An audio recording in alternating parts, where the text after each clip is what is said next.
Voilà, bonjour à tous. Nous sommes avec vous jusqu'à 14 heures et aujourd'hui, nous allons beaucoup parler, bien sûr, de ce qui va se passer dans les jours qui viennent, ce qu'on appelle les journées du patrimoine. On a reçu M. Madou il y a 2 jours et cette fois-ci, on reçoit M. David Daporal. Bonjour.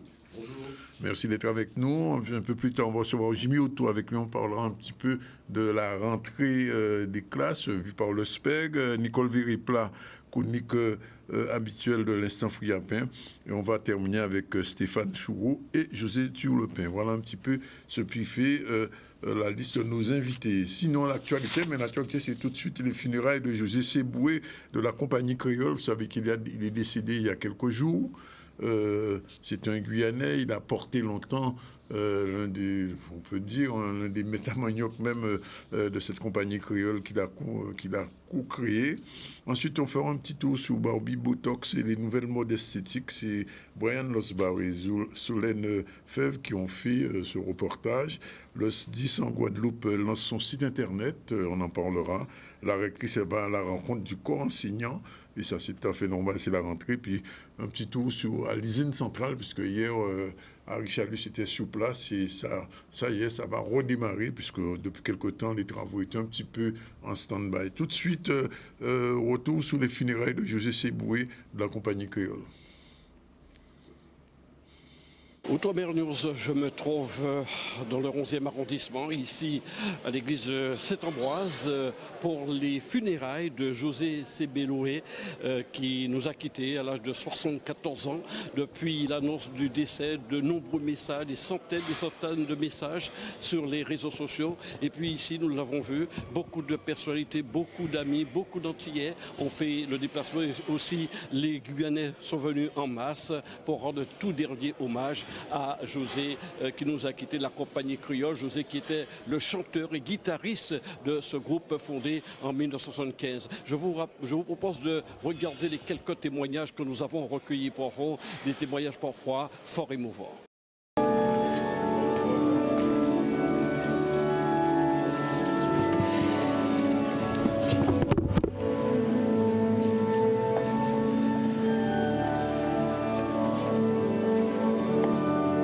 Voilà, beaucoup de personnalités présentes pour cette cérémonie en hommage à José qui nous a quitté de la compagnie créole. Christian Montagnac qui a bien connu d'abord Clémence qui est un membre de la famille et puis qui était dans l'organisation de la compagnie créole. Alors, j'ai travaillé 16 ans avec eux. José, alors, parle-nous de José, on avait quand même une relation particulière, on était très proches et vraiment ça, c'est quelque chose qui est... Pour moi, cette année qui a été vraiment très, très, très dure, enfin, pour moi, c'est la deuxième chose avec Fabienne qui a eu un souci. Fabienne qui m'a vraiment secoué. Fabienne Thibault, grande artiste aussi, très émue après la disparition de José, la compagnie créole. On l'a vu décliner, on s'est rendu compte vraiment que ça allait de mal en pis. Et ce bel artiste, cet homme si important dans la culture ultramarine et qui, j'ai vu encore ce matin, un très joli clip. Beaucoup d'artistes aussi. Ronald Provinel qui a, je pense, bien connu José. Un mot sur José, la compagnie. Ce n'est pas beaucoup d'artistes. J'ai surtout joué avec eux pendant 10 ans. Donc José, Clémence et José et moi, on était toujours dans la même voiture. On a fait plein de tournées au Canada, au Luxembourg, Suisse, Belgique, dans plein d'endroits. Et bon, c'est un frère qui part. Ça me fait plaisir parce qu'il y a quasiment 80% d'Antillais. Ça, c'est important. Ça, c'est important. C'est très important. Une personne qui a bien connu José, parce que José est de la Guyane, qui a dû aussi avoir des prestations avec José. C'est notre amie Sylviane Cédia, très émue aussi. Oui, très émue. C'est une grande perte. On sait que tous, à un moment, nous devrions partir. D'autres arrivent, la vie c'est comme ça, mais il y a des gens qu'on affectionne particulièrement aussi qui font qu'on a une peine à assumer, à dégager, mais se rappelant de toutes les belles choses qu'ils ont fait sur Terre, comme José, les belles choses qu'il a communiquées. Et je dis que c'est bien dommage, parce qu'en dehors de son côté monument musical, parce que c'est le premier grand artiste guyanais, il a son côté spirituel qui est très très très très fort. Voilà, reportage Maurice Cessé depuis Paris. Et en ce moment même viennent de se terminer les funérailles de Gérard Lequel.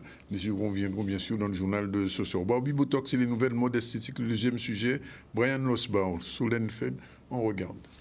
Le Barbie Botox, alors en fait, c'est une technique qui existe déjà depuis un petit moment.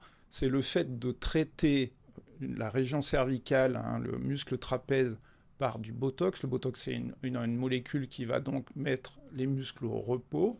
Tout ça pour affiner le cou, donner un allongement du cou et moins de volume aux épaules pour avoir une meilleure tenue de tête, ce qui est mis en avant dans le film pour ce qui est un peu la posture des mannequins qui défilent. Ce muscle, il est très utile. Il a plein de fonctions et le paralyser, ça ne me paraît pas cohérent.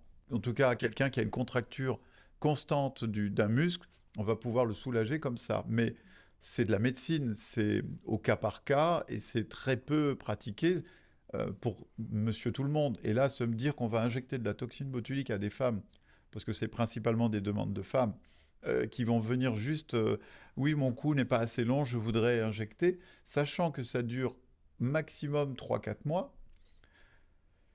Ça paraît pas raisonnable de faire ça. Le médicament Botox n'a pas l'autorisation de mise sur le marché pour cette indication-là. On ne peut pas l'utiliser à visée esthétique au niveau du trapèze. Il y a d'autres indications qu'on utilise régulièrement, mais en tout cas pas celle-là. Aux États-Unis, c'est également interdit. Donc tout ce qu'on voit sur Internet, ce sont des pratiques illégales de la médecine. Et il faut bien faire attention. À cause ou grâce aux médias, mais surtout les réseaux sociaux, qui permettent un plus grand accès à l'information, on peut se faire une idée fausse de ce qu'est la chirurgie esthétique. Par exemple, on peut se dire, moi je veux des fesses comme ça, et je vais choisir le modèle que je veux, et en réalité on ne peut pas choisir. On est ce qu'on est physiquement. On a aussi des personnes qui vont nous dire, alors qu'ils sont en surpoids, oui, je viens parce que mon ventre est trop gros, je voudrais un ventre plat. Alors ça, c'est une bonne demande puisqu'on sait clairement ce que la personne attend. Sauf que ça, c'est pas possible. Quand on est en surpoids, on ne peut pas avoir un ventre plat. Même avec la liposuction, même avec la plastie abdominale. Pourquoi ? Parce qu'à l'intérieur du ventre, il y a des organes et autour des organes, il y a de la graisse. Et cette graisse, qu'on appelle la graisse viscérale, elle ne peut pas être enlevée. Donc c'est ça on peut retenir qu'on ne vient pas commander une opération, on vient vérifier si l'opération qu'on a imaginée pour soi, elle est faisable dans son cas particulier. Des fois, non. Et des fois, on refuse l'intervention pour ça. Attention à l'effet Internet, l'effet Hollywood. Tout ce qu'on voit n'est pas réalisable. Et encore une fois, la médecine esthétique, quand vous parlez de bien-être, l'objectif, c'est le bien-être. C'est pas l'esthétique à n'importe quel prix et surtout pas au prix de la santé. Voilà un dernier sujet sur le SDI, c'est son site internet qu'ils viennent de lancer avant de retrouver David Lapoural. C'est parti. C'est une dernière marche, une dernière case qu'on ajoute à tout notre panel de communication. On avait un site Instagram, un fil Facebook et maintenant on a fait ce site. D'abord pour le public, que c'est un site de grand public, où ils pourront retrouver donc l'histoire, nos métiers, notre effectif. Ils vont trouver des conseils pour mieux réagir devant des situations critiques, des brûlures, des noyades. Ils vont trouver comment nous rejoindre. On a besoin de volontaires et aussi de jeunes sapeurs-pompiers. Donc tout un panel de choses qui seront, disons, diffusées de manière plus large. Nous continuons bien sûr notre démarche de communication, d'être encore plus proche de la population. C'est vrai que le SDI c'est quelque chose de générique, mais souvent on se rend compte que même pour connaître les 2 chiffres qu'on doit composer pour appeler les pompiers, parfois c'est une sinécure. Et bien aujourd'hui on cherche effectivement à réduire le temps de réponse bien sûr pour les secours, mais aussi pour les informations. C'est aussi une façon aussi de susciter des vocations. C'est pour ça que le site se veut être complet, répondre aux différentes demandes, ne serait-ce que pour un jeune sapeur-pompier, qu'est-ce qu'il faut faire ? Eh bien, ils iront directement sur le site. On veut s'engager, là encore, le site pourra répondre à toutes ces questions. Mais aussi, par exemple, une chose simple, nous avons aussi le quotidien, on peut subir un sinistre, eh bien, directement à partir du site, eh bien, le citoyen pourra avoir une réponse, une attestation de sinistre qui est si fondamentale dans la démarche auprès des assurances, par exemple. On a toujours besoin de 109. Nous sommes parfois une population vieillissante en permanence, nous devons nous renouveler. Donc, il faut absolument intéresser. Et surtout, le but de ce site aussi, c'est de faire valoriser notre métier, notre importance dans la chaîne de secours. Alors, ils ne l'ont pas dit, j'espère que ça s'appelle www.s10.com ou .fr en tout cas. Ils ont oublié de le dire. Alors, je voulais dire, les journées européennes du patrimoine s'organisent. On en a parlé un petit peu avec Michel Mado avant-hier. Et aujourd'hui, j'ai le directeur du Musart, David Lapoal, qu'on salue. Alors, comment ça va s'organiser ? Eh bien, bonjour à tous, tout d'abord. L'organisation pour cette 40e journée européenne du patrimoine, pour les sites départementaux, va s'articuler en tout cas autour de 5 sites. Donc il y aura les 3 musées départementaux, l'écomusée Murat à Marie-Galante, le musée de Gare-Claire au Moule, le Musart à Pointe-à-Pitre, et aussi le Fort d'Algresse. Ouvert au public? Oui, complètement. À partir de quelle heure? Alors, suivant les sites, c'est au plus tard, c'est 9h. Oui. Voilà. Et il y aura le jardin botanique à Basse-Terre et le Fort d'Algresse aussi à Basse-Terre. Et donc chacun de ces sites propose un programme à tout le public. Alors le vendredi est un jour particulier, on parle de week-end, mais en réalité il faut savoir que dans les journées du patrimoine, il y a une journée qui est affectée ou dédiée aux scolaires. Et donc le vendredi, la majeure partie de ces sites va proposer des activités pour les enfants, notamment le Fort qui proposera des visites dans le cadre des enfants du patrimoine. Le musée de Gare-Claire aussi, une visite ornithologique pour découvrir le jardin la faune et la flore justement de ce jardin autour du musée de Gare-Claire.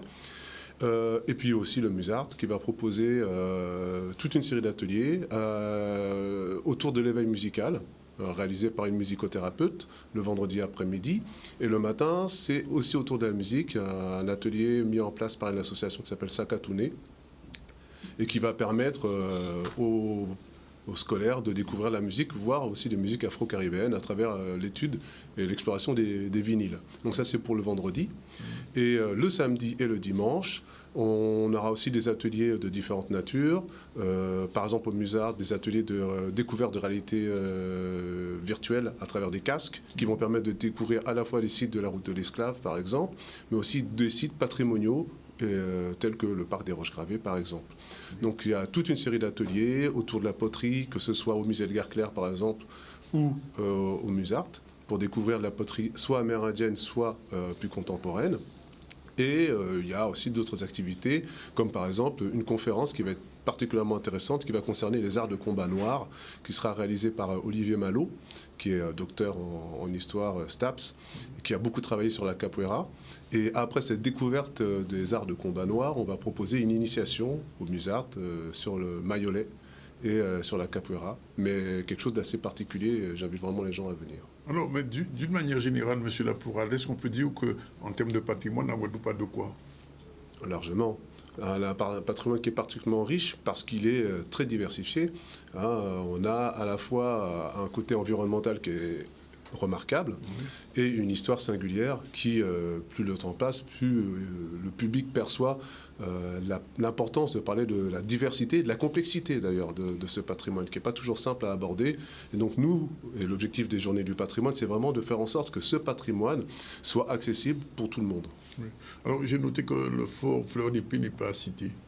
Non. On a préféré privilégier le Fort d'Algresse, mais l'objectif, à moyen terme, c'est justement que tous ces sites puissent être ouverts. Après, il y a une question aussi d'effectifs.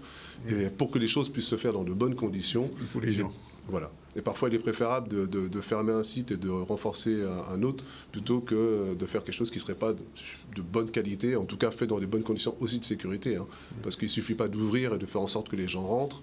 L'idée, c'est aussi qu'on partage et qu'on informe le public sur le caractère historique, par exemple, d'un site comme le Fort d'Algresse. Je ne peux pas ne pas vous poser la question parce que ça s'impose. Alors, il y a des sites connus dont on parle, le Fort d'Algresse, etc. Par exemple, il y a un site, un fort du côté du Gosier, sur Monticule, dont on ne parle jamais. Comment il s'appelle ce fort déjà? Celui qui est en face du Fort Saint-Louis? Oui, Fort Saint-Louis, voilà. Oui. Qu'est-ce que c'est comme monument, enfin, comme comme fort, il date de quelle époque ce fort? Il est à peu près contemporain des autres sites. C'est vrai qu'il a été moins préservé, mais il y a encore des vestiges. Mais de toute manière, ces sites sont des sites sur lesquels, à moyen terme aussi, on aimerait travailler. Par exemple, il existe en Guadeloupe un circuit qui a été mis en place, qui s'appelle la route de l'esclave, qui a été mis en place par le département en 2010. Jusqu'à maintenant, il y a 18 sites qui d'ailleurs n'appartiennent pas tous au département. Il y a la Grivelière, par exemple, qui est actuellement fermée, mais il y a aussi l'habitation Vanibel à Vieux Habitants et différents sites, ou l'habitation de Néron maintenant au Moule. Et donc, l'idée est quand même de pouvoir étendre cette route. Donc on va l'enrichir. Et par exemple le fort Saint-Louis ou même le fort Napoléon. Voilà, d'ailleurs qu'il faudrait... Qui change toujours pas de nom d'ailleurs. Oui, alors que c'est un problème parce que c'est vrai qu'on parle de Napoléon et les gens pensent qu'il s'agit de Napoléon Bonaparte alors que c'est son neveu. Oui. Donc, et ça serait bien mieux que les gens comprennent bien qu'il s'agisse bien du neveu et pas de Bonaparte. Alors, quelqu'un m'a laissé entendre que au cours de ces journées du patrimoine, on parlerait aussi de l'habitation où est né Chevalier de Saint-Georges. Alors, à Saint-Robert. Hein. Voilà. Alors moi, je n'ai pas la connaissance, je n'ai pas cette information-là, mais ça serait, de toute manière, les journées du patrimoine, tout le monde peut participer, toute personne qui possède un patrimoine ou acteur du patrimoine peut participer aux journées du patrimoine. Vous êtes une association culturelle, vous avez envie de proposer un circuit ou de montrer ce que fait votre association, vous êtes tout à fait en droit c'est aussi pour ça que c'est intéressant, c'est que c'est le patrimoine de tous pour tous. Donc, alors, je pose aussi la question, puisqu'on parlait de Chevalier de Saint-Georges, la Tour du Père Labat, elle appartient à qui? À la collectivité baïfienne ou au Conseil général? Ou à personne?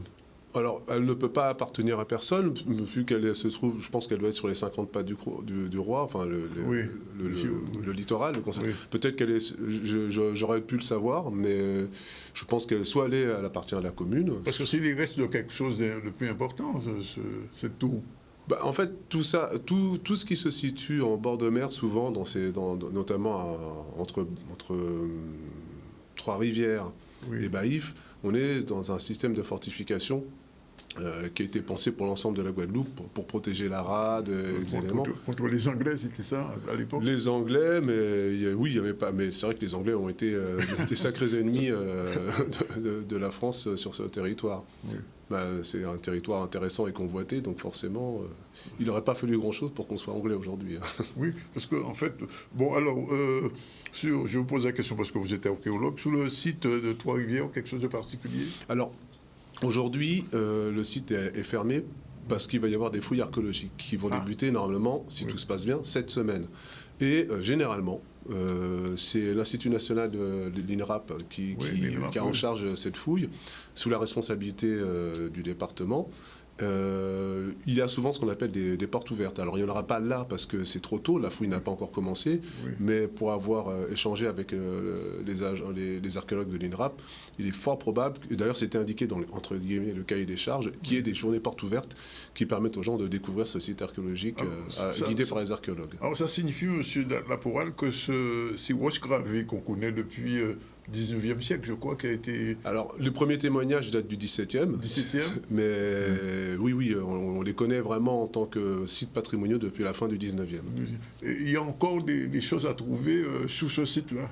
C'est quand même particulier. Alors, ce qui est étrange et qui est assez singulier, c'est que c'est un site où il y a des pétroglyphes, donc ces fameuses roches gravées. Oui. On ne trouve pas forcément énormément de vestiges archéologiques qui seraient associés, par exemple de la poterie, de la céramique. Oui. Mais clairement, on est en Guadeloupe, on a la plus forte concentration de pétroglyphes sur l'ensemble de la Caraïbe. Il faut le dire, parce que beaucoup de Guadeloupéens ne le savent pas, ça. Oui, je dirais, non seulement le parc des roches gravées est l'endroit le plus important, je dirais, d'un point de vue...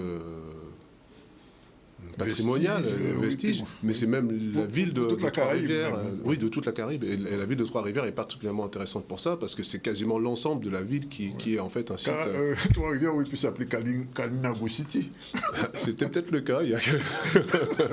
Non, oui, mais c'est vrai que c'est vraiment un site très intéressant. Et donc, dans ce site-là, il y a encore des choses à explorer. Il y a toujours des choses à explorer, parce qu'on est sur un site archéologique de première importance, et donc à chaque fois qu'il y a des projets d'aménagement, et il y a un projet d'aménagement pour rendre le site encore plus attractif. Oui.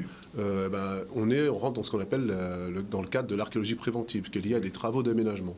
Oui. Donc c'est pour ça qu'il y a toujours de l'archéologie et toujours des fouilles archéologiques, c'est que vu qu'il y a souvent des travaux, là il va y en avoir à Saint-François, je vois même que ça a commencé récemment.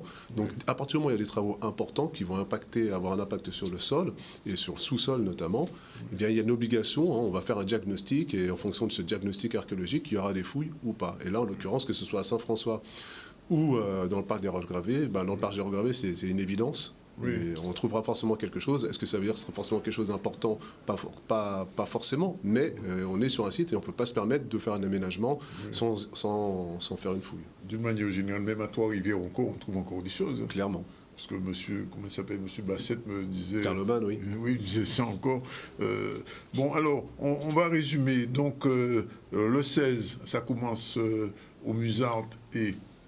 En fait, c'est le 15, 16, 17. Le vendredi, c'est la journée des scolaires. Oui. Il ne faut pas hésiter à venir sur ces différents sites. Oui. Et après, d'ailleurs, j'ai oublié de dire une chose, c'est qu'il y a une conférence intéressante aussi à l'écomusée de Marie-Galante de 18h à 22h sur l'histoire et l'origine de la musique antillaise. Et donc, sur ces 3 jours, oui, très intéressant. C'est M. Cafournet et M. Léon qui vont la faire. Et je pense que ça vaut vraiment le coup d'y assister. Et donc, c'est 3 jours de fête autour du patrimoine, à partir de 9h jusqu'à... Et on dit qu'on a un patrimoine très riche, il faut le dire. Oui. J'ai encore oublié une chose. Il y a trop de choses, j'y peux rien, mais dimanche... Au Musart, à 13h, l'association Sakatouné, avec laquelle on travaille sur les vinyles, organise un bal Grand Moon. Quoi? Bal Grand Moon. Qu'est-ce que c'est un bal Grand Moon pour les gens qui savent pas? Alors, c'est l'équivalent d'un thé dansant. C'est un thé dansant, alors. Voilà, et l'ididée, c'est de découvrir la musique afro-caribéenne et antillaise à travers la danse. Et dans le Musart, vous avez dans la cour, on va faire ça. Ah bon? Avec quel orchestre, vous ne savez pas encore? Ah, surprise. Ah, il y a une surprise. Bon, alors le rendez-vous est pris. En tout cas, ce sont des belles... Bon, on les appelle journées européennes, mais enfin, pour l'instant, ce sont des journées caribéennes, pratiquement guadeloupéennes à la limite, on pourrait dire. En tout cas, le rendez-vous est pris. Merci pour toutes ces informations. C'est un plaisir. Et puis, on aura plaisir à vous retrouver prochainement. On prend un mot. Parler un petit peu d'archéologie. Voilà, 12h52. On va revenir très rapidement là au proverbe du jour, puisque... On a chaque jour un proverbe qu'Odalia nous propose et aujourd'hui, on va le découvrir en direct. Chat connaître qui côté Bab Ijaniché. Alors, je ne connaissais pas ce proverbe, je le découvre. On est seul à connaître ses douleurs et ses misères. C'est extrait du livre de Didier Manette, 365 proverbes créoles Guadeloupe. Et c'est notre ami Odalia qui, chaque jour, se fait un devoir de nous envoyer l'un de ces proverbes, chat connaître, qui côté Bab Ijaniché. Vraiment, je le découvre.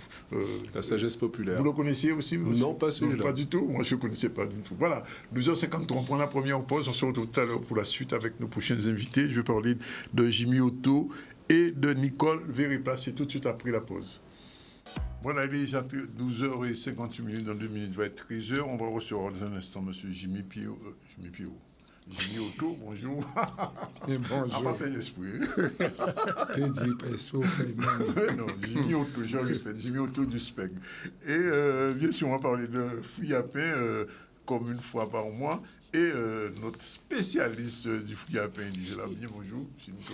Bien, bonjour. Ça caille? Oui, ça caille. Bonjour la Guadeloupe. On fait un retour rapide sur l'actu et on revient avec nos invités. Alors, je l'ai dit, on a eu ce matin les funérailles de José Sébéloué de la compagnie créole avec Maurice Cessé en direct de Paris. C'était aussi ce matin les funérailles de Gérard Loquel, tout à l'heure à Bimao. Barbi, Botox et les nouvelles modes esthétiques, on en a parlé.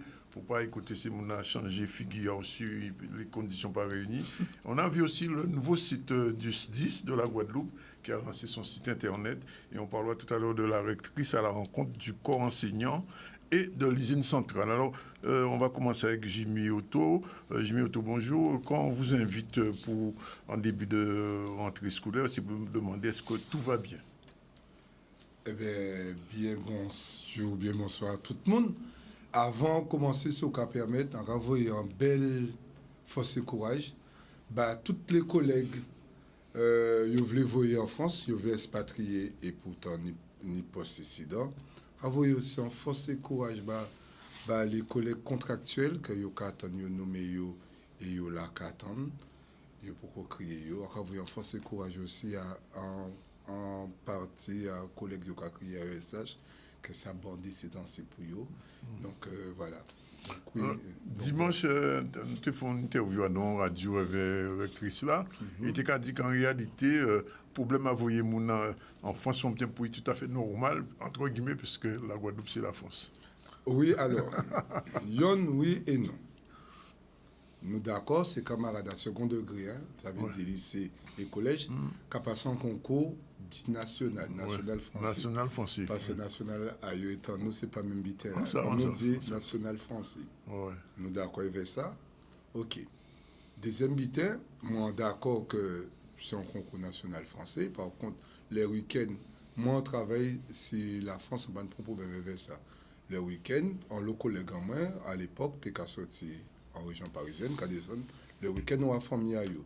Les jours qu'ils mettent en TGV ou bien quand sorti en région parisienne, qu'à une Guadeloupe, qu'on fait critère, nous avons dit bim banco. Il faut nous arrêter avec ces blagues à masse là, ça. Qu'il y a en France, mon en France même ne veut pas monter Paris, et donc il en met, il doubayo et il en met pour nous. Donc, il faut nous arrêter. Et surtout, là, ces collègues n'avaient pas, c'est pour qui ni post-incident. Pour qui, à présent, la rentrée, ni en l'autre, Simon pas ni professeur de voyou. Mais nous, notre problème encore, on posait une question là, on dit que j'en fais, alors que par rapport à ça, on dit là, il faut envoyer des Français de France en Guadeloupe toujours. Eh bien, ouais, c'est vraiment un problème à ce qu'a créé les flux d'entrants, c'est vraiment un bêtise problème. Et nous baillons en solution, nous portons en solution baillot. On nous fait ce qu'a créé concours national à affectation locale. Oui. Ça peut être en proposition.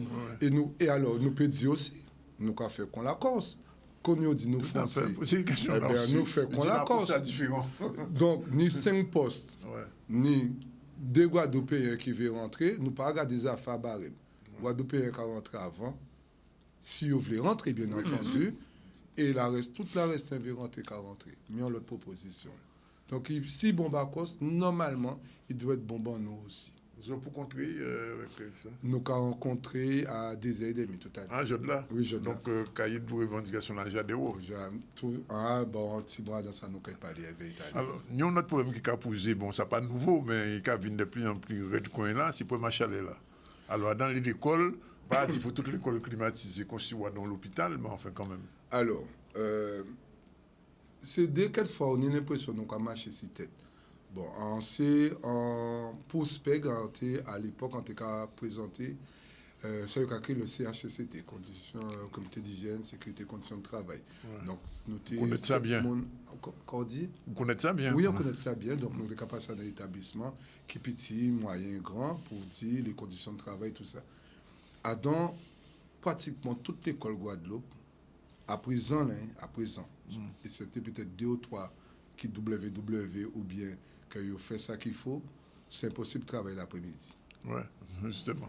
Mais l'autre problème là, c'est que nous aussi, il faut une vision à payer, on peut permettre clim dans toute l'école. Ouais. Sinon après, c'est qu'on a un camarade. Parce que un problème écologique. Oui.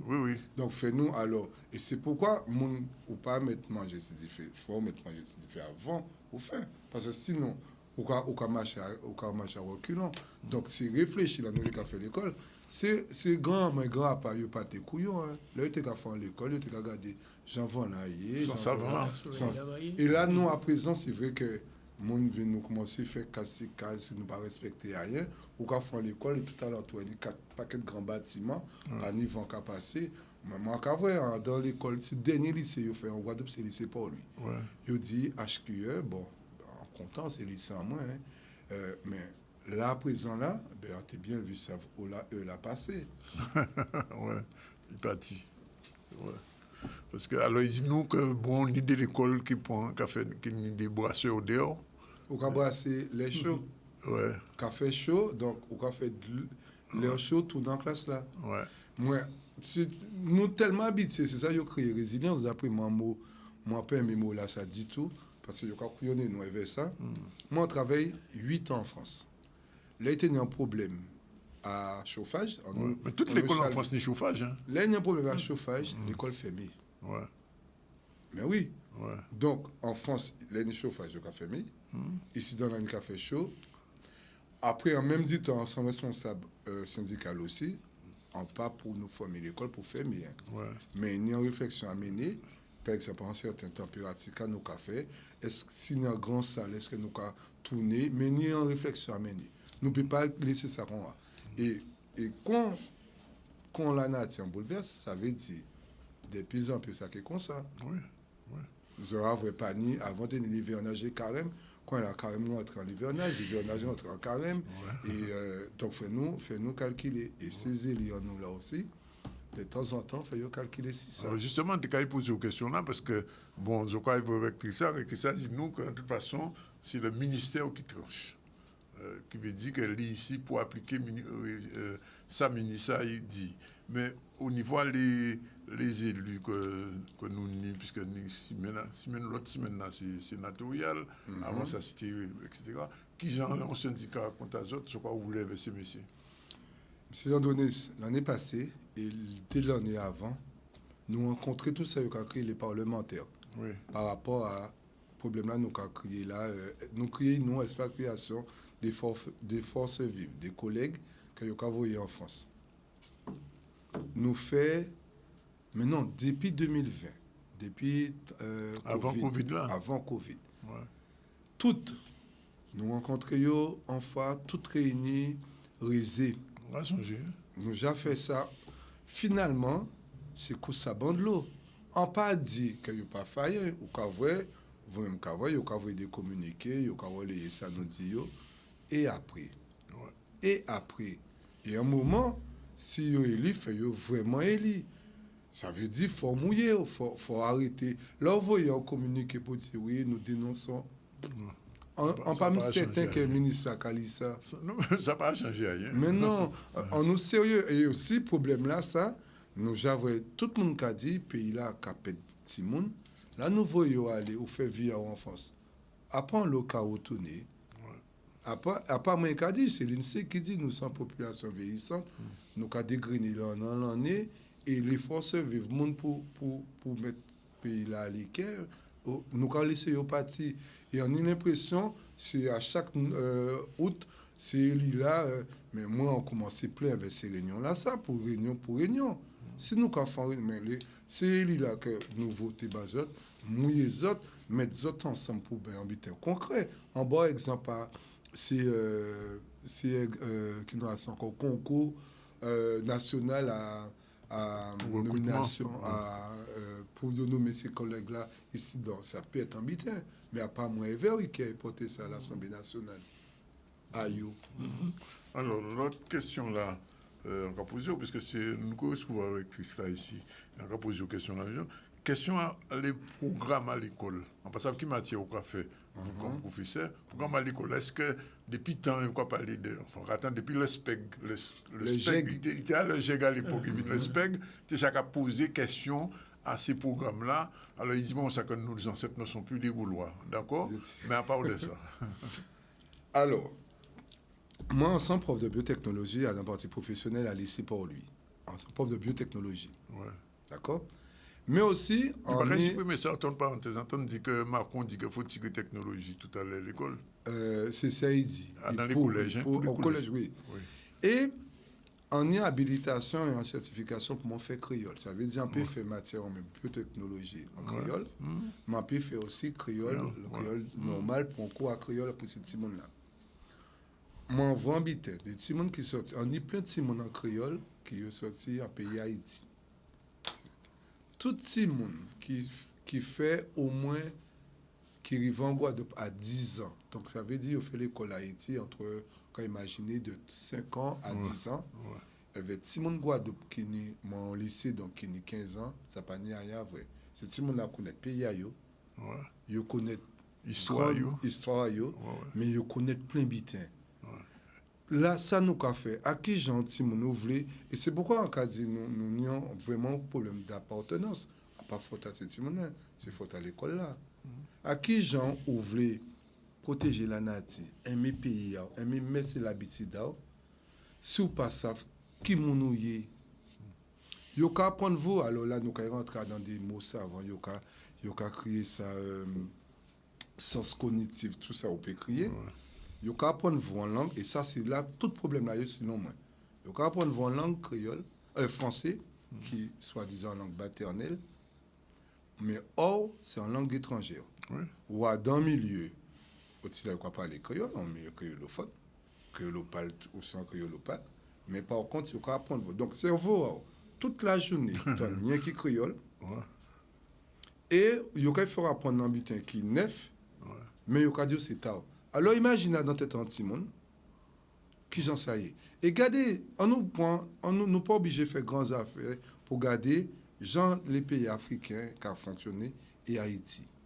l'anti-haïtien qui parle créole bien langage il est capable de forcer pas Jean qui mélanger les deux c'est ça c'est important et là il y a un gros problème d'apprentissage qu'à partir de ça moi ce Simon là il dit toi oui qu'exprimer bien mais yo capable en langue en sorte de mélange sorte de sur le bocor créole français tout ça et que nous tout cas comprendre et nous adopter ça comme langue et ça et dans le processus d'apprentissage ça ni des répercussions je dis mais ça ouvre n'importe qui savant linguiste ou en monique a fait sens cognitif que dire problème à diglossie là ça mais ta langue là ça bilinguisme et diglossie oui c'est juste une petite anecdote en temps moi on fait l'école en tout cas fait l'école là donc collège la pointe des petits monde qui gens vont cabrit alors les gens vont cabrit alors à Cabon seul bitin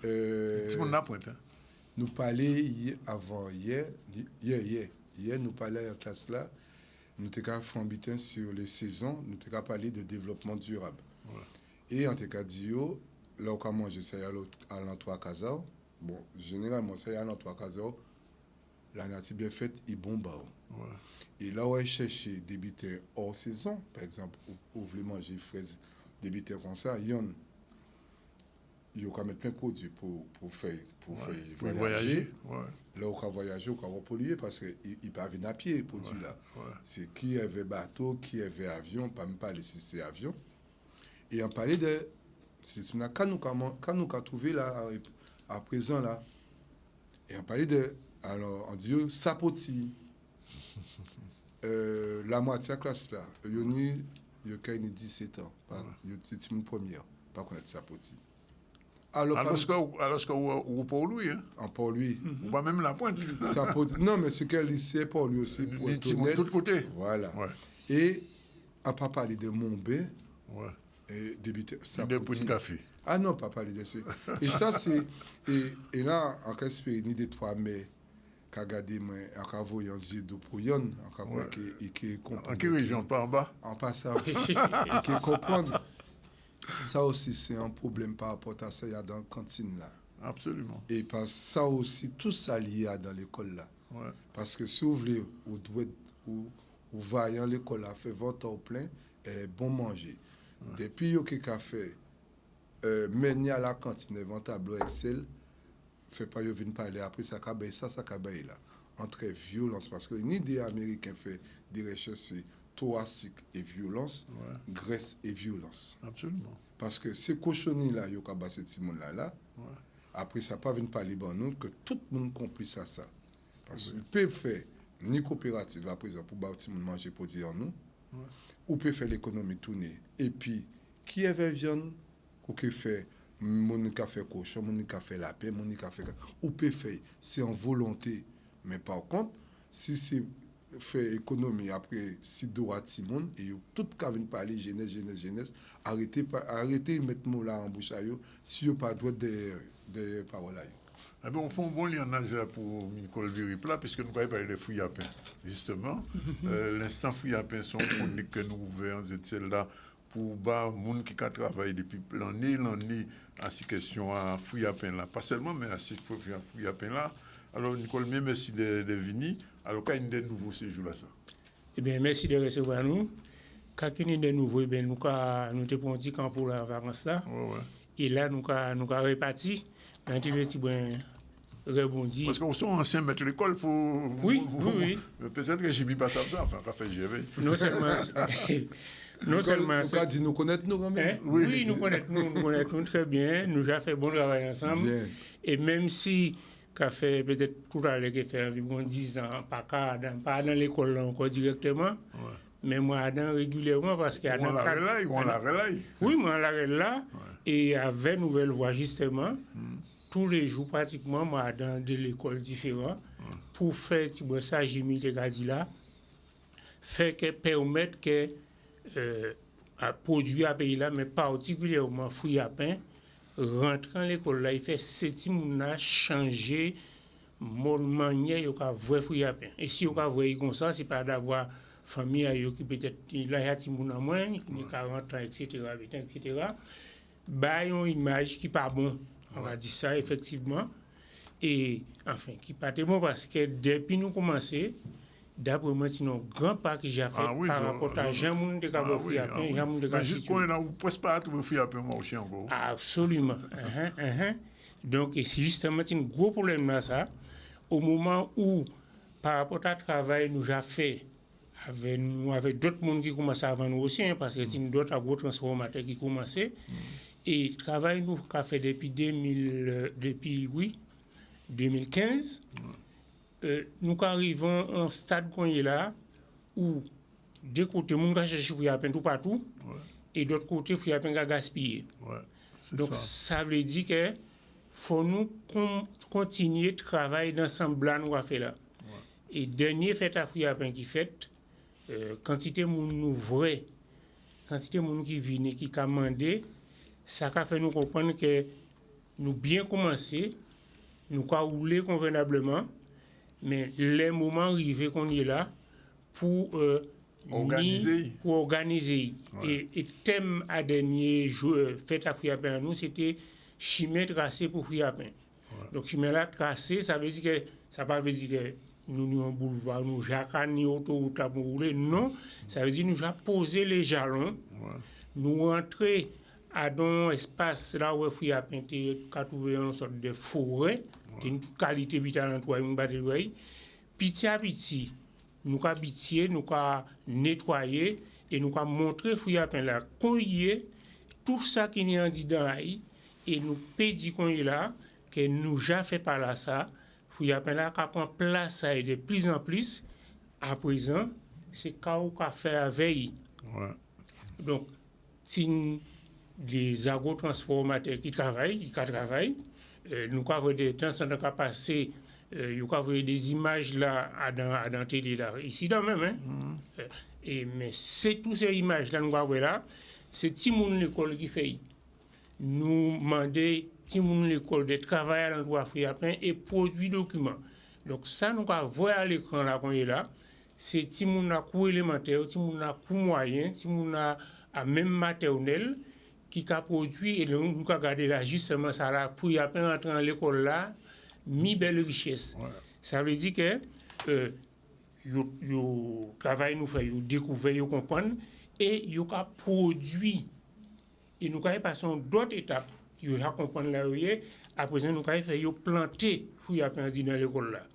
Et dans l'opération là, ça, assez souvent, là, nous avons dit les élus ne pas faire rien, etc. Mais nous avons reconnaître quand même qu'un secteur, nous là matin, dans CANBT, communauté Nord-Bastère, si on écoute favorable, là, non seulement on écoute, mais on implication. D'après moi, que de plus en plus, c'est mon à comprendre que faut nous dépasser stade à la parole. Faut nous mettre en place ça qu'il faut pour ça nous a dit une réalité. Et là nous mettre l'année du Friapin 2023, année du Friapin, c'était effectivement pour 10 Guadeloupéens mis ça nous a créé un produit pour y appeler mais quand il est là faut un produit qui va permettre pays là ça développer. Objectif en nous c'est que fait que Friapin vienne un élément à un développement économique à la Guadeloupe et ça tout à fait possible. Et pour ça fait nous avons fait un travail de porter parole, bah, mon discussion, faire mon découvert, mais faut-il une entreprise qui prend le relais, parce que nous sommes une association. C'est de plus en plus, nous avons constaté un butin, les gens agrotransformateurs qui commençaient avant même nous là, qui viennent participer dans les manifestations, nous avons fait notamment fait la Friapin, à présent, ils ont demandé, ils ont rentré à venir adhérer à Nouvelle Voie. Ça veut dire que là, ils ont trouvé un espace qui peut répondre à ça, ils ont besoin, mais qui peut servir aussi qu'elle nous fait plus. Et en ce sens-là, ça, nous avons dit, nous avons fait aussi travail là, et puis d'autres mondes, de manière à ce que, qu'on y est là, nous avons que Friapin là est bon pour nous, nous pouvons faire, mais que nous organisons petit bon travail là, pour nous trouver Friapin tout le temps, parce que c'est un problème. Mais, oui. Nicolas, on veut dire quand même, il n'y a pas Jimmy qui démentit moins, parce que peut-être Jimmy qui a un restaurant des habitants, parce que s'il a trouvé Friapin cuite, mais en prochain fois, dans ton menu, ces jours-là, ça, dans les restaurants, les côtés monde qui a cuite manger, en production à Friapin, c'est-à-dire, bon, savent qu'il y a un café Friapin, bon, classique. Il y a un petit fille là, qui a fait Bokita Friapin. On dit qu'à Trois-Rivières, il a commencé à faire Friapin, c'est haïtien qui a fait bon. Friapin pesé. Il a fait Friapin pesé qu'on est là. Mais est-ce qu'il ne faut pas aussi, les gens qui sont dans les restaurants, ils ont commencé à prendre ça en main aussi? Mais il a fait, hein? Il a fait? Oui, il a fait petit à petit. Mais dans l'année là, ça, l'année à Friapin là, nous faisons nous tentons une expérience. Ça nous a crié Friapin à la table des grands jours. Parce que là, on est par exemple 31 décembre, on est mariage, on est comme ça, pas tenir place pour Friapin. C'est ça, justement. Bon. Mais de plus en plus, et si on a dit, ou pour aller à un petit restaurant qui est à Bémao. Ah, d'accord. Là, en médiathèque là. C'est quand même un restaurant du Sud, c'est ça. Eh bien, il y a comme M. Collinet. À Bémao. Ah, Collinet, oui. Et qui sont partenaires en nous aussi des fois. Oui, à Collinet. Eh bien, on peut voir que. Et là, on mange Friapin. Si on n'a pas dit aussi Friapin, on mange. Mais ça veut dire aussi que le travail là, qu'a fait. Et lui, qui a fait Friapin là, depuis rentrer là, jusqu'à la sortie, toute qualité vitale. Et s'il vous plaît, il jamais né au niveau. Et nous, c'est ça nous avons fait justement. Nous voulons arriver peut-être l'année prochaine à ce que, quelle que soit manifestation, quel que soit niveau, soi-disant, et bien, il faut y avoir ici en mi-temps table là, parce que c'est possible. Et les agrotransformateurs qui comprennent ça, ils ont rentré là. C'est pour ça qu'on a dit qu'au niveau des décideurs, si nous, on chimie qui a tracé là, si nous, on travail qui a fait, donc à présent, c'est une solution, c'est une possibilité pour création à travail, création à activité, création à l'entreprise, pour agir pour fournir les agrotransformateurs, pour faire les étapes intermédiaires avant de nous arriver au niveau suprême à Collinet. Mais c'est une des étapes qu'on ça pour faire. Eh bien, nous, quand on travaille ici, ça, qu'on y est là, ces directions-là, ça nous apprend au niveau à Nouvelle Voie. Bon. C'est Jean-Denis, ça peut prendre ma parole là, dans la parole là. Mais on petit cocagne, on peut prendre. Non. Rapidement. Oui, mais vite. Ça a fait mon plaisir parce que c'est un camarade Aspeg aussi. Donc, oui, bien sûr. Pour vrai que. Paniaza ou Speg à dans vie. Juste pour te dire, on nous imagine l'apprentissage du goût, bon là c'est professionnel qui a parlé, qu'a fait généralement pour entre 2 ans, 3 ans, entre 0 à 3 ans. Si on ne pas manger en bitin entre 0 à 3 ans, ça ne veut pas dire qu'il manger après, mais qu'il y a une difficulté à manger.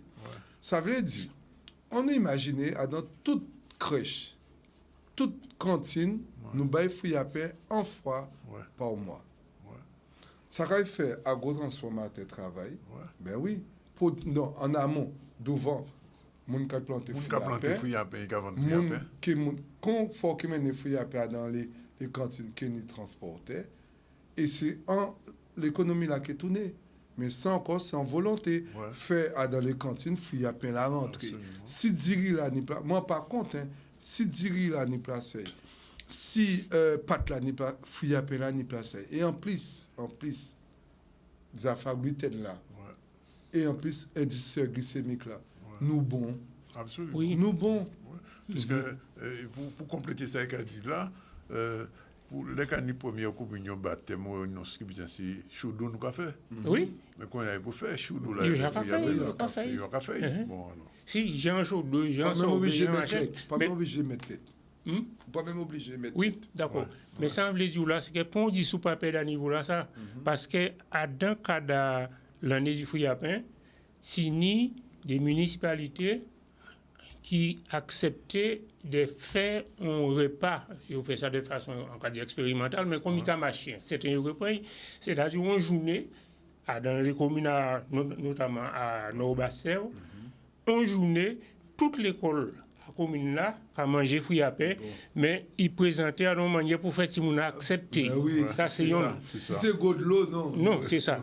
Deuxième mitin, nous avons démarché les écoles et nous avons eu la chance de rencontrer un inspecteur de circonscription. Là, nous présentons les projets nous, dans le cadre dans les écoles. Et bien, l'inspecteur là, il dit nous, il prend un projet là, ça, pour fouiller un projet de circonscription et il mettait à disposition nous un conseiller, un des conseillers pédagogiques pour voir qui j'en ramener travail là, on dit dans l'école là. Ça c'est un. On rencontré aussi un autre camarade qui est inspecteur, qui est conseiller pédagogique à Créole, et il paraît aussi pour qu'on est là, nous produit des outils pour les enseignants pénis à si base importante de Fouillapin pour faire travailler là. Donc, si vous voulez, bien il commence. Le spectrum, et en ça que Jimmy qui baille la voix au niveau de l'aspect. Mon aspect, on va pas oublier. Absolument. Il y a mon aspect là. Bon. Oui. Bon, là, merci en tout cas pour venir. Merci Jimmy. Allons notre soleil, sans l'abri. Ok, 13h26, deuxième pause publicitaire. Et nous allons retrouver nous tout à l'heure avec Stéphane Choureau pour l'ASFO et José Soulopin pour merci l'habitude. Dans un petit moment, restez avec nous. Il est 13h33, vous êtes dans le ZCL News. On a déjà parlé des funérailles de José Séboulé, on a parlé de Barbie Talks, du STIS et de son site internet. Et là, on va recevoir dans un instant M. Stéphane Choureau. Bonjour. Bonjour. Il va parler de l'ASFO, on saura tout à l'heure de quoi il s'agit. Et puis, on retrouve avec plaisir José Manjipon. Bonjour. Bien, bonjour, Danick. Merci l'habitude. Nous allons parler de l'activité installée. Préparatif à la rentrée. Préparatif à la rentrée. Ben justement, la rectrice était à la rencontre du corps enseignant. C'était hier. Olivier Félix était sur place, au reportage. C'est important que la rectrice puisse voir depuis tout petit comment les élèves sont installés, comment ils travaillent.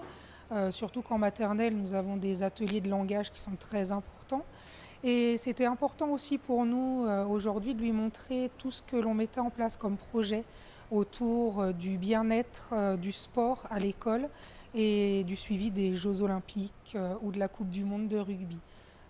Toutes ces activités que l'on met en place à travers les projets pour développer les compétences de la persévérance, de la notion d'effort, en plus des compétences langagières, de mathématiques, ça, ce qui sont des compétences communes à tous les projets, mais alors vraiment occuper le terrain de l'actualité avec des activités qui vont pousser les enfants à interagir, à suivre ce qui se passe, à rencontrer des athlètes, à communiquer, à intégrer les parents avec eux et à voir qu'on travaille tous ensemble pour que les élèves puissent grandir, devenir de futurs citoyens, mais surtout être des futurs citoyens bien dans leur basket, comme on dit, bien dans leur corps, bien dans leur tête, et qu'ils soient capables d'affronter la vie et les difficultés qu'ils auront à affronter tout au long de leur croissance et ensuite de leur vie d'adulte.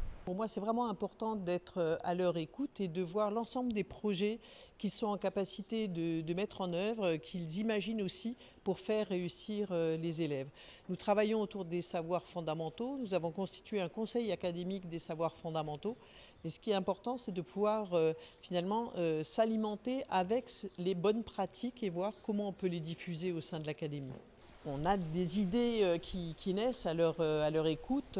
C'est vrai qu'il y a des choses que l'on connaît, ce lien avec les parents, mais on voit la manière dont c'est appréhendé dans cette école, une manière très originale et qui nous ouvre aussi les yeux sur la nécessité parfois de donner des clés aux parents pour les aider, par exemple à éloigner les enfants des écrans, mais par quoi les remplacer. C'était un des éléments de la discussion et c'est vraiment très enrichissant. Et voilà, notre dernier sujet. Alors, le président de région était lui aussi en tournée, en visite hier. C'était la visite de ce qu'on appelle l'usine centrale, vous allez savoir, puisque c'est un projet maintenant qui date de 3 ans, une volonté de faire dans le Nord Grand-Terre un lieu où on puisse préparer les repas de nos enfants à l'école et pas que. Et donc, le chantier avait pris un peu de retard depuis la pandémie, etc. Il est retourné là-bas. L'usine centrale, vous connaissez la chanson centrale de la Guadeloupe, vous connaissez cette chanson-là, ça, José. Voilà, on regarde le reportage de Maxime Morel. Ça fait plus de 2 ans quand même qu'on a posé la première pierre. Ça a été financé à plus de 6 millions par la région et des fonds européens. Et effectivement, j'ai constaté que ça prenait du temps. Mais aujourd'hui, effectivement, ça a vraiment bien démarré. C'est un besoin pour le Nord Grande-Terre, mais pour la Guadeloupe surtout, pour cette transformation et permettre à nos agriculteurs de pouvoir livrer leurs aliments. Donc je constate aujourd'hui que les choses avancent très bien, mais je serai derrière pour pousser pour qu'on puisse inaugurer officiellement au mois de juin 2024 ce qui est prévu. Aujourd'hui, nous sommes dans sa phase terminale puisque la livraison est prévue pour juin 2024. C'est un projet structurant pour le Nord Grande-Terre et pour donc, les 5 communes du Nord Grande-Terre, surtout pour la profession agricole. Et aussi, ce qui est très important, c'est la visée sanitaire, parce que nous voulons que les enfants aient dans leurs assiettes des produits du terroir, des produits locaux, pour qu'ils puissent améliorer leur santé, mais aussi participer au développement économique du territoire. Il faudrait effectivement que nos agriculteurs, nos chefs d'entreprise puissent se mettre ensemble. Je prends l'exemple d'ici, un seul agriculteur ne pourra pas livrer. Il faudrait que ce soit un groupement. Et nous allons inciter cela avec M. Dolin, qui est notre président de la commission d'économie verte, fera tout pour pouvoir demander et inciter les agriculteurs à se mettre ensemble. Si nous devrions demain construire une deuxième usine centrale, il faudrait qu'on ait quand même de la matière. Il faut une traçabilité de ce qui est livré. Il faut aussi une réponse rapide. Et ce qui nous permet aussi, en termes de paiement de ceux qui vont livrer, que ça se fasse rapidement s'ils sont organisés par filière. Donc les agriculteurs, je pense, sont partants. Et c'est un projet, il ne faut pas l'oublier, pas que nord-grand-terrien, mais guadeloupéen. Oui, bien, quand l'usine centrale sera prête, les choses vont avancer au niveau alimentaire et agroalimentaire dans la région. Alors, je vous l'ai dit, on va recevoir aujourd'hui, pour la première fois, la chronique de l'ASFO. L'ASFO, on va faire la présentation puisque nous avons avec nous le responsable de communication, Stéphane Fourou. Bonjour. Bonjour, Danick, ça va? Merci d'être avec nous. Merci. Alors, premièrement, rapidement, l'ASFO d'une manière générale, qu'est-ce que c'est pour les gens qui ne savent pas? Alors, l'ASFO, c'est un centre de formation en alternance qui existe depuis 40 ans déjà. Donc, autant dire que ça fait partie d'un pan de l'histoire de la Guadeloupe. Hein. Et donc, beaucoup de gens connaissent, beaucoup de gens passent devant. Oui. Mais sans s'arrêter quelquefois. Souvent sans s'arrêter. Oui. Mais aujourd'hui, on va entrer un peu plus en profondeur pour pouvoir en parler. Donc, c'est vrai qu'on est situé sur Bergevin, en Pointe-à-Pitre. Et donc, on propose non seulement de l'alternance, mais aussi de la formation continue. Donc, chaque année, c'est à peu près en moyenne 550 alternants, 550 apprentis qui sortent de notre centre de formation et donc avec un taux de réussite à peu près de 83%, toutes filières confondues. C'est pas mauvais ça, comme tel, non? Oui. Voilà, donc autant dire qu'en 40 ans d'existence, on fait vraiment partie de l'histoire de la Guadeloupe. Donc on a eu des grands-parents, des parents et maintenant on a les enfants. Ouais. Donc, je peux le dire, ma fille est passée à l'ASFO. Ta fille est passée à l'ASFO, voilà. Oui. Donc ça fait un moment qu'on existe et donc après il faut savoir qu'on a quand même un taux d'insertion entre 80 et 100% de nos étudiants.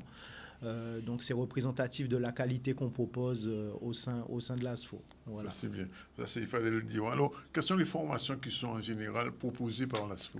Alors, il faut savoir qu'au sein de l'ASFO, on fait des formations diplômantes, donc qui vont du BTS au master. Donc, on est dans tout ce qui est métier et fonction support, donc que ce soit la comptabilité, que ce soit la gestion, que ce soit le commerce, le management, les ressources humaines. Donc, l'objectif, c'est vraiment d'accompagner les jeunes vers un épanouissement professionnel en leur permettant d'être vraiment dans l'opérationnel, vraiment dans tout ce qui est augmenter leur expertise tout en leur permettant d'avoir un diplôme à la clé. Donc on va proposer des formations comme du BTS MCO, du BTS NDRC, comme des BTS GPME ou de la licence MOO qui permettra justement aux jeunes d'améliorer leur expertise pour après s'orienter soit vers un poste un peu plus opérationnel ou en tant que chef d'entreprise. Mais plus particulièrement, c'est vrai qu'on a des formations qu'on lance de façon plus adaptée au territoire, en fait. Alors, il faut quand même préciser quelque chose, Stéphane, c'est que depuis quelques années, on en parle beaucoup, c'est l'alternance. Voilà. Oui. C'est quelque chose d'important pour les jeunes parce que c'est la possibilité pour les jeunes de travailler et d'être payés. C'est ça. Oui. Mais en plus de travailler et d'être payé, bon, c'est vrai que pour un jeune qui a 18-20 ans, c'est bien de pouvoir bénéficier d'un salaire. Un petit chèque à la fin du mois. Quand j'étais étudiant, une chance là. Absolument. Mais tu sais, en plus de ça, c'est pouvoir arriver après sur le marché du travail avec déjà 2 ans, 3 ans d'expérience et un diplôme à la clé. Oui. Donc ça fait que ça permet aux jeunes d'acquérir vraiment ce côté fonctionnel, en fait, cette expertise, cette expérience. Et puis, permettre aux jeunes tout de suite d'entrer dans une entreprise. Oui. C'est exactement ça. C'est exactement ça. Souvent, on ne prenait pas des jeunes dans les entreprises en disant « ils n'ont pas d'expérience ». C'est ça, exactement. Et puis même pour une entreprise qui recrute, c'est l'opportunité pour l'entreprise de former son futur collaborateur. Parce que c'est 2 ans ou 3 ans en fonction où en fait, on va avoir un jeune, on va lui enseigner les ficelles du métier, on va le former, vraiment le prendre à bras le corps pour après qu'il soit complètement opérationnel. Voilà. Alors, Stéphane, une dernière question. Comment l'ASFO s'est modernisé pour répondre aux besoins actuels, puisque la société, il y a 80 ans, c'était plus pareil pour aujourd'hui. Exactement. Mais c'est vrai que notre offre de formation, du coup, s'est diversifiée de façon à pouvoir répondre un peu plus aux besoins spécifiques du territoire, notamment au travers d'un bachelor qu'on a lancé, donc un bachelor chef de projet commerce et marketing des vins spiritueux, qui est très orienté sur la filière rhum, en fait. Ouais. Puisque c'est vrai que c'est un produit du terroir qui est un produit d'excellence et qui mérite d'être valorisé. Donc on est encore en pleine campagne de recrutement pour tous les jeunes que ça intéresserait. Le but, c'est après de pouvoir former des gens qui soient vraiment des techniciens, en fait, qui puissent connaître ce produit, qui puissent le valoriser, qui puissent le promotionner tant au niveau national qu'international. Donc le but, c'est qu'après, ils puissent être complètement fonctionnels sur ce type de produit-là. En parallèle, on a aussi lancé un master en management et commerce international, qui est une filière qui va permettre justement à des jeunes de grandir en termes d'expertise pour pouvoir amener des entreprises locales, voire nationales, sur des marchés internationaux. Donc, par exemple, ça va être des jeunes qui vont exporter nos produits locaux à l'international. Pour ce faire, là, on a mis en place des voyages qui sont davantage des immersions à l'étranger pour nos étudiants. Par exemple, on a une classe de master qui part notamment en immersion en Côte d'Ivoire, où ils vont pouvoir faire des immersions sur plusieurs entreprises pour voir concrètement comment est-ce que ça se passe là-bas, de façon à élargir un peu leur horizon et pouvoir promotionner avec plus d'efficacité et être davantage opérationnel sur nos marchés. Un dernier mot, un numéro de téléphone peut-être Alors, un numéro de téléphone, donc je vais laisser quand même le numéro de l'ASFO, donc qui est le 05 90 89 45 56. Vous demandez à parler au service relations entreprises, donc vous aurez soit Madame Jérôme, soit moi, Madame Rabin. Et un site internet aussi. Et un site internet, donc www.formation-asfo-guadeloupe.fr. Voilà. Merci Stéphane, qu'on retrouvera prochainement pour une autre chronique. 13h44 tout de suite. Générique, mange du fond, c'est parti.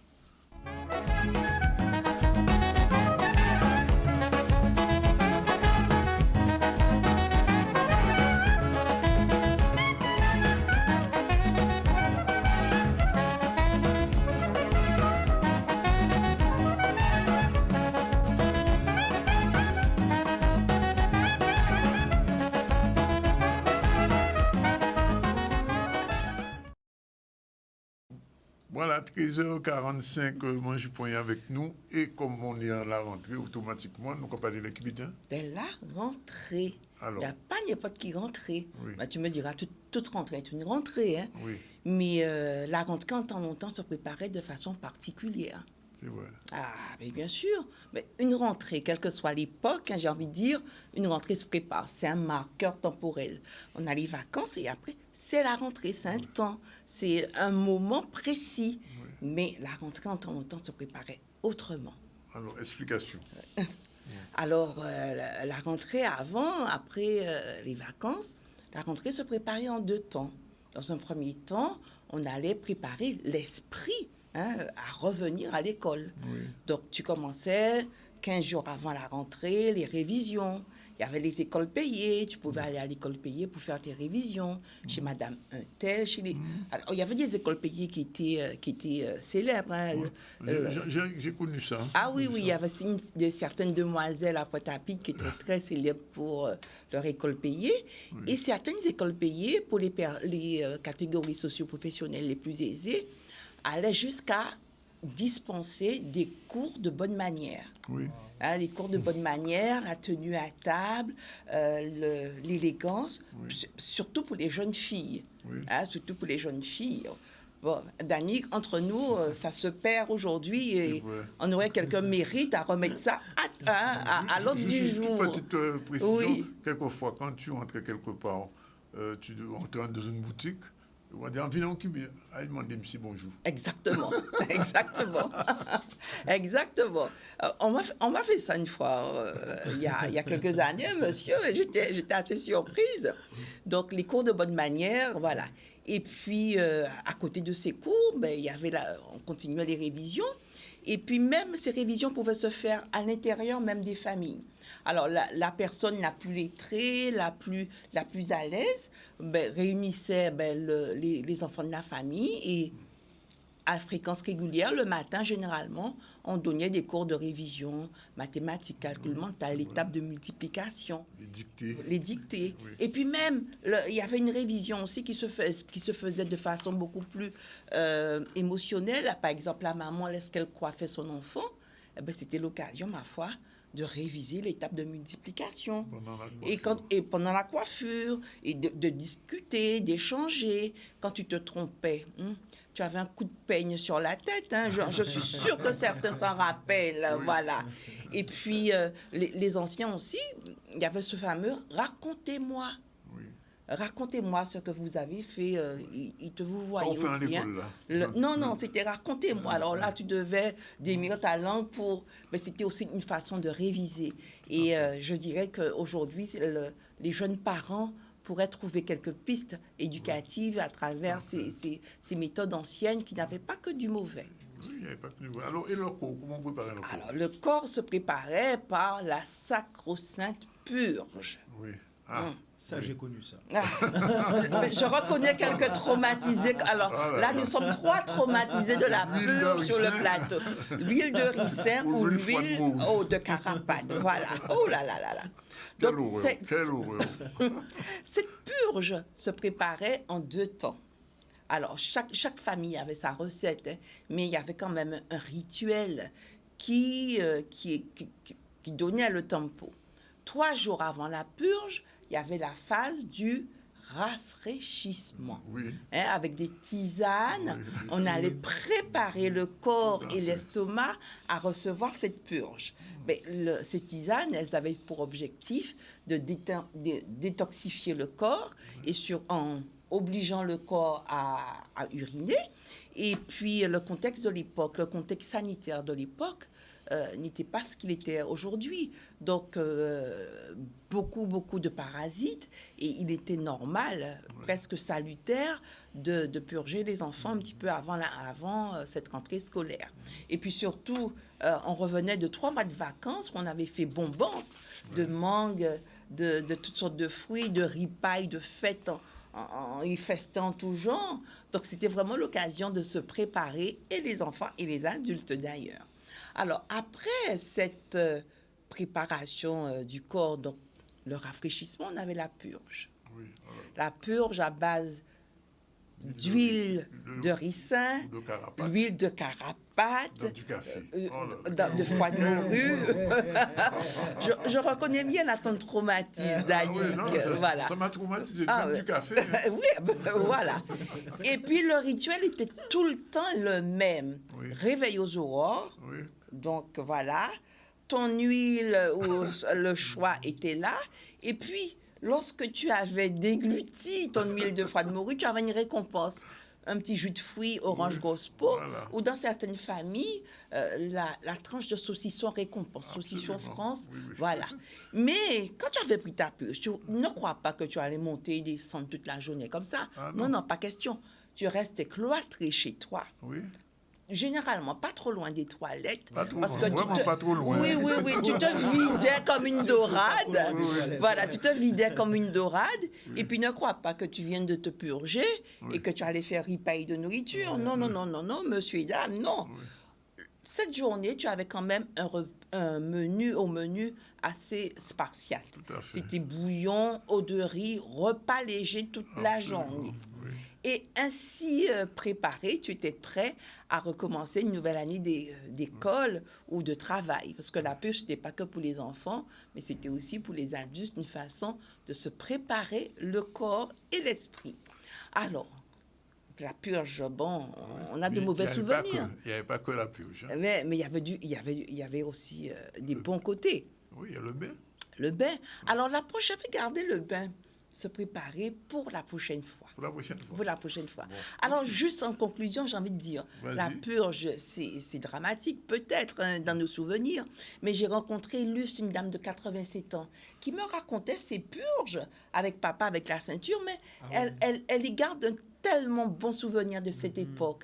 Alors, ces gens-là, bien manger, bien boire, en bas la tête, pas ni plaisir, et après ça, ça qui prend purge à autres.